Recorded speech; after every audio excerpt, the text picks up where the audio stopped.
اب میں بغیر کسی انتظار کے اس بزم کے مہمان خصوصی جناب ملک محمد احسان محفوظ صاحب سے گزارش کرتا ہوں کہ وہ آئیں اور ہماری تربیت اور نوجوانوں کے نام پیغام کے لیے چند کلمات فرمائیں۔ جناب ملک محمد احسان محفوظ صاحب۔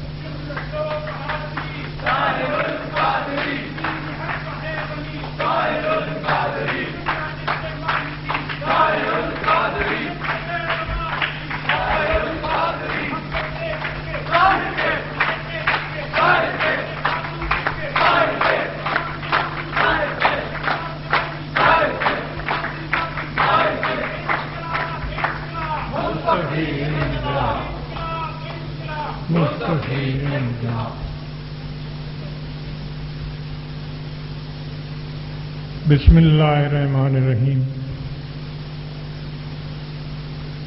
میرے نوجوان لیڈر حافظ تجمل انقلابی صاحب، محمد ارسلان قادری صاحب، احتشام صاحب، ہارون صاحب اور دیگر میرے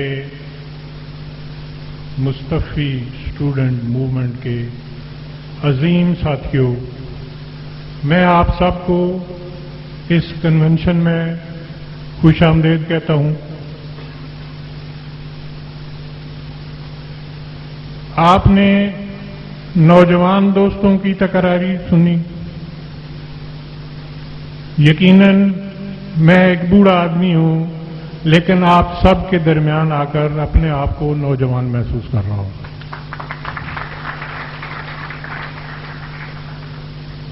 دوستو، بچوں، میرا صرف ایک ہی پیغام ہے، ایک ہی بات ہے کہ آپ سب انتہائی خوش نصیب ہیں جو مصطفی اسٹوڈنٹ موومنٹ کے ساتھ منسلک ہو گئے ہیں۔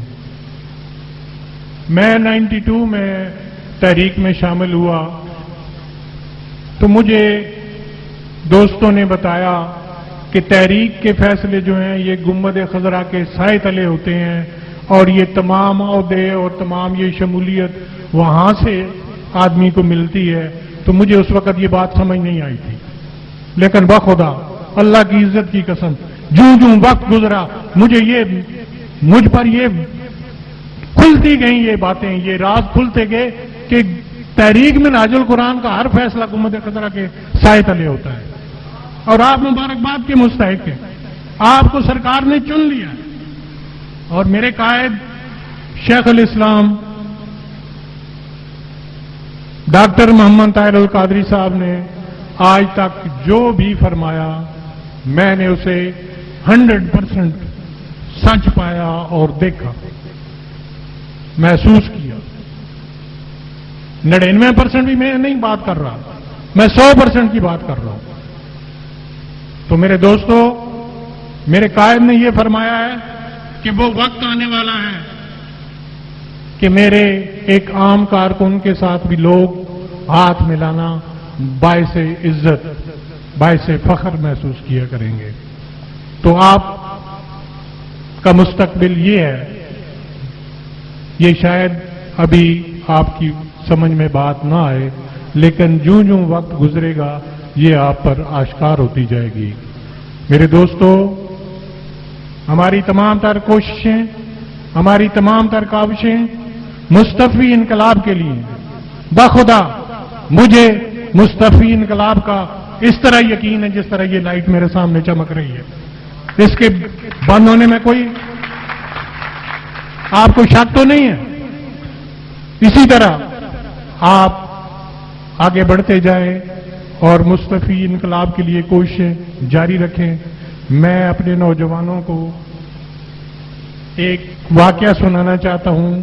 ہمارے نوجوان مقرر یہاں جو اسٹیج سیکرٹری کے فرائض بھی سر انجام دے رہے ہیں، انہوں نے علامہ محمد اقبال شاعر مشرق کے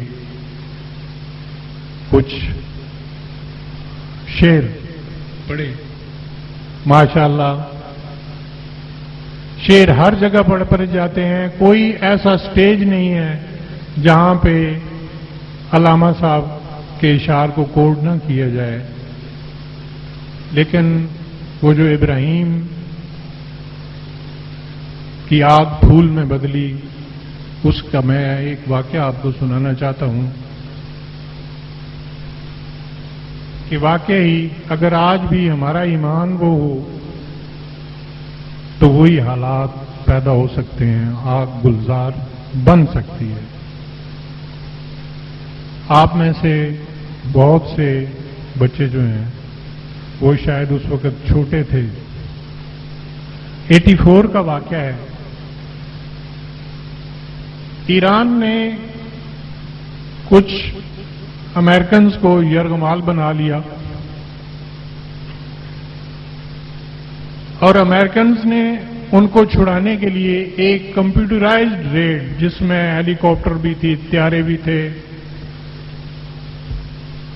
تو جب وہ ریڈ ناکام ہوا